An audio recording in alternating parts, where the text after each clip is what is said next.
Assalamu alaikum wa rahmatullah. Yan uwa masu albarka, barkanmu da sake kasancewa da ku a cikin wani sabon bidiyon mu a wannan channel namu mai albarka Zumus One TV.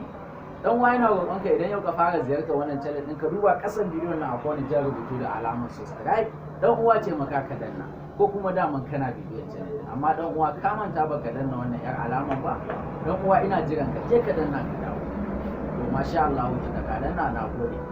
A cikin channel wannan irin shirin da muke kawo muku zaman bashi bane content na channel din, to yanzu insha Allah channel din nan da doshi inda ta dosa za ta fara kawo muku asalin shirye-shiryen da ta tanadar dama, wato muna kan shirye-shirye ne, amma insha Allah yanzu nan ba da jimawa ba cikin kankanin lokaci za mu fara sakin muku sababbin shirye-shiryen nan da muka tsara muku. Na san za ka so ka ji wani kalan shiri ne nake ta magana a kai, ba kowane shiri bane, wasu shirika ne guda biyu muka tsara muka shirya, amma ba ni zan gabatar ba. Mun tanadar da malaman da za su gabatar. Na ɗaya malami ne namiji zai gabatar mana da shirin, na biyu kuma da yake shirin a bangaren mata ne, to malama ta mace muka tanadar, ita za ta dinga gabatar mana da wannan shirin, ni kuma zan dinga sake mana a wannan channel. Kai dai kawai dan wa inda baka danna subscribe wannan ba, kai kokarin ka danna kada shirin ya zama ya wuce ka. Na farko shirin mun mishi take da sunan addinin ka tsiranka. Shi shirin addinin ka tsiranka zai dinga kawo mana ne irin abubuwan da muke yi a cikin rayuwar mu wanda mu musulmai bai cancanta mu aikata shi ba, ko kuma manzo Allah sallallahu alaihi wasallam ya ce mana yana illatar da mu a lafiyar mu ko a rayuwar mu ko a jikin mu ko a addinin mu. To ire-iren waɗannan abubuwan zai dinga zakulo mana. Akwai abun da manzo Allah sallallahu alaihi wasallam ya ce in kana yin shi ba za ka samu kaza ba, ko in kana yin shi ba za ka yi kaza ba, ko kuma kar ku yi shi ba shi da amfani ko kaza ko kaza. Irin waɗannan abubuwan ne zai dinga zakulo mana shi wannan malami, ba wai ya ɗauki wani littafi zai karanta mana bane, zai dinga zakulo mana hadisan ne sai mu dinga kawowa a bidiyo muna sauraron su.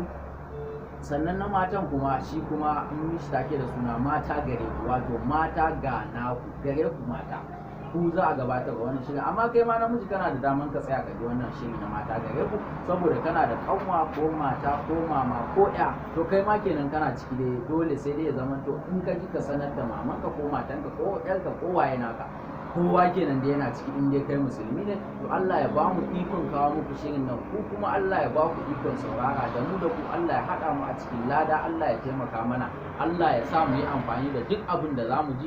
Kai ku manta da wannan alƙawarin namu na tambayar da muka gaya muku, in mutum yana so ya contacting malami bai sani ba, ka je kawai comment box ka ajiye tambayan ka da sunan malamin da kake so ya amsa maka. Akwai number wayar mu a ƙasan description, sannan akwai link na website namu a ƙasan description. Za ku iya bibiyar mu ta zumus.com.ng domin ƙarin bayani cikakke da za ku samu. A rubuce yake shi a website, ba bidiyo bane muke a website, akwai rubutu. In ba za ka iya ganin bidiyo ba sai ka je website ka karanta, ko ina dai insha Allah idan ka je dai na tabbatar maka dan uwa za ka karu. Sannan kuma dai kada dai ka bari a fara shirin nan baka danna wannan subscribe din ba, ka danna, sannan ka danna karara wannan akwai all sai ka danna shi, wato wannan all din shi zai baka dama duk shirin da aka daura ya shigo cikin akwatin waya. Allah ya sa mu yi amfani da wannan bidiyoyi da muke shirin kawo, kuma duk kuskure Allah ya hana mu ya ci, idan mun yi kuma Allah ya yafe mana. Wassalamu alaikum wa rahmatullahi.